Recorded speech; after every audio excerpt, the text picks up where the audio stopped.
రాష్ట్రంలో కనీవిని ఎరగని ఈ ముఖ్యమంత్రి అభివృద్ధి పదంలో మొత్తం ఏమీ చేయలేదండి. చాలా ఇబ్బందికరంగా ఉంది. ఏవో పథకాలు ఇచ్చేస్తారన్నారు.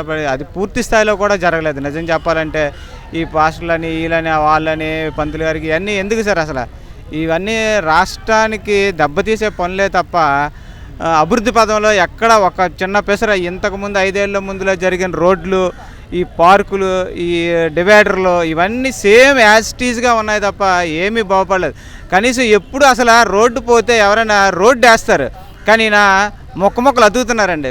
అసలు ఇలాంటిది ఘోరమైన పరిస్థితి నాకు ఉన్న రాజకీయాల్లో 1991 నుండి ఇప్పటి వరకు నేను చూస్తున్న రాజకీయాల్లో ఇలాంటి ముఖ్యమంత్రి నేను ఏ రోజు కూడా చూడలేదు సార్. ఒక్క ఛాన్స్ రాజశేఖర్ కొడుకు అనే ఒక్క ఛాన్స్తోని ఆయనకన్నా ఆయన బాగా చేస్తారని చెప్పి ఒక మంచి ఉద్దేశంతో ఆయన మీద ఉన్న కేసులు ఉన్నా సరే జనాలు ఈయన ఏదో చేస్తారు, ఇంకా మంచిగా ఆరోగ్యశ్రీ ఇవన్నీ బాగా చేస్తారనే ఒక ఉద్దేశంతో